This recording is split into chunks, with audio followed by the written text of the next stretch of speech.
नीट paper फुटीचा good वाढतंय का असा सवाल उपस्थित होतोय आणि त्याच संदर्भात आपला पुढचा रिपोर्ट आहे, पुढचा पॅकेज आहे। नीट पेपर फुटी प्रकरणी 2 शिक्षकांना लातूरमध्ये अटक केली आणि त्यानंतर आता याची व्याप्ती समोर येताना दिसते। या दोनही शिक्षकांकडे ज्या 12 विद्यार्थ्यांची हॉल तिकीटे सापडली त्यांची आणि पालकांची चौकशी करण्यात आली आहे। या विद्यार्थ्यांच्या पालकांकडून 4 ते 5 लाख रुपये उकळल्याचं सुद्धा समोर आलंय आणि यातील 7 पालक हे बीड जिल्ह्यामधले आहेत। एजंटच्या मदतीने विद्यार्थ्यांना गळाला लावण्याचा प्रयत्न होत असल्याचंही समोर आलंय। पाहुयात याविषयीचा एक सविस्तर रिपोर्ट।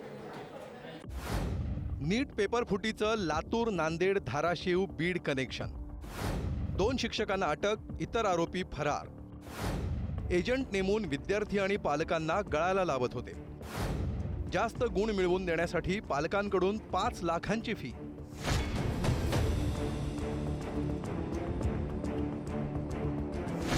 नीट पेपर फुटी प्रकरणी लातूरमधून जलील खां पठाण आणि संजय जाधव या 2 शिक्षकांना अटक करण्यात आली। या 2 शिक्षकांनी एजंट नेमून विद्यार्थी आणि पालकांना हेरल्याचं समोर आलंय। या शिक्षकांकडे ज्या 12 विद्यार्थ्यांची हॉल तिकीटे सापडली त्यांच्या पालकांची चौकशी करण्यात आली आहे।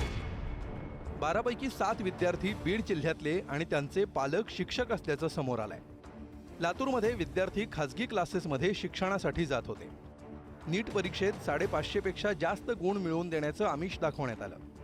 आरोपी शिक्षकांनी प्रत्येक पालकाकडून 4 ते 5 लाख रुपये घेतले। लातूर आणि बीडमध्ये आरोपी शिक्षकांनी सब एजंट नेमले होते। पोलिसांकडून आता या एजंटचा शोध सुरू आहे। या सगळ्या प्रकारात आता काही पालकांनी NTA भूमिकेवरच प्रश्न उपस्थित केले। परीक्षा अर्ज भरण्यासाठी 1 महिन्याची मुदत होती, त्यानंतर चुकांच्या दुरुस्तीसाठी 2 दिवस पुन्हा उघडण्यात आलं। ज्या विद्यार्थ्यांनी बोर्डाची परीक्षा महाराष्ट्रात दिली त्यांना नीटच्या परीक्षेसाठी बिहार आणि गुजरातची केंद्र का मिळाली असा सवाल आता पालक करतायत। याची सखोल चौकशी करण्याची मागणी जिल्हाधिकाऱ्यांमार्फत थेट मुख्यमंत्र्यांकडे करण्यात आली आहे।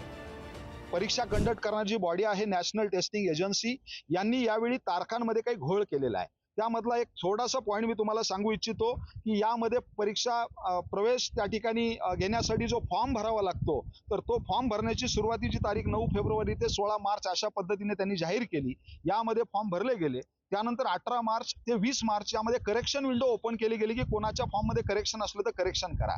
इथपर्यंत सर्व ठीक होतं, परंतु त्याच्यानंतर काही दिवसांनी 9 एप्रिल ते 10 एप्रिल या 2 दिवसात पुन्हा फॉर्म भरण्याची पोर्टल जी आहे ती ओपन केली गेली आणि या 2 दिवसामध्ये 2 ते 2.5 लाख फॉर्म भारतातून एक्स्ट्रा भरले गेले आणि इथंच सुरुवातीला त्या ठिकाणी सगळा घोटाळा सुरू झाला। 2 वर्ष 11वी 12वी प्रामाणिकपणे विद्यार्थी अहोरात्र धडतो। हा त्रास फक्त विद्यार्थ्यालाच नाही तर पूर्ण कुटुंब त्याच्या पाठीमागे त्याला साथ देत असते। त्यामुळे पूर्ण कुटुंबालाही हा त्रास आहे, मानसिक आहे, आर्थिक आहे। ज्यांची पालकांची परिस्थिती नाही इकॉनॉमिकली, असे पालक या ठिकाणी मानसिकरित्या आर्थिक दृष्ट्या या ठिकाणी सफर होत आहेत। त्यामुळं असले मास प्रॅक्टिस करणारे लोक हे उघडकीस आले पाहिजेत, त्यांच्यावरती गुन्हे दाखल झाले पाहिजेत आणि त्यांना अटक झाली पाहिजे। या प्रकरणात अटक करण्यात आलेल्या आरोपींबाबतही नवी धक्कादायक माहिती समोर येते। जलील खां पठाण कातपूर जिल्हा परिषद शाळेमध्ये मुख्याध्यापक आहे। MA BEd असलेला जलील खां PhD धारक आहे। शाळा सुटल्यानंतर तो लातूरमध्ये जाऊन खासगी क्लासेस घ्यायचा। अटक झाल्यानंतर जलील खां पठाणचं निलंबन करण्यात आलं। पठाणच्या पत्नीच्या खात्यात जूनमध्ये 7 लाखांपेक्षा जास्त व्यवहार झाला। उदगीरमध्ये पठाणचे 1 कोटींपेक्षा अधिक किमतीचं घर आहे। आरोपी संजय जाधव माढा तालुक्यात टाकळीत जिल्हा परिषद शाळेत शिक्षक आहे। नोकरीच्या गावी जाधवनं 10,000 रुपयांच्या नोकरीवर शिक्षक ठेवला होता। नोकरीवर न जाता संजय जाधव लातूरमध्ये खासगी क्लासेस चालवत होता। या प्रकरणात ज्या विद्यार्थ्यांच्या पालकांनी शिक्षकांना पैसे दिले तेही अडचणीत आल्याचं सांगण्यात येत आहे। तर या प्रकरणातील मुख्य सूत्रधार असलेला धाराशिव जिल्ह्यातील उमरग्याच्या ITIचा सुपरवायझर इरण्णा कोनगलवार हा पत्नीसह फरार झाल्याची माहिती आहे। दिल्लीमध्ये इरण्णा ज्या गंगाधरच्या संपर्कात होता तो गंगाधरही गायब असून सध्या तो डेहराडून परिसरात असल्याचं सांगितलं जात आहे। पोलीस मोबाईल लोकेशनवरून त्याचा शोध घेत आहेत। मात्र गंगाधर सातत्यानं जागा बदलत असल्याचं समोर आलंय।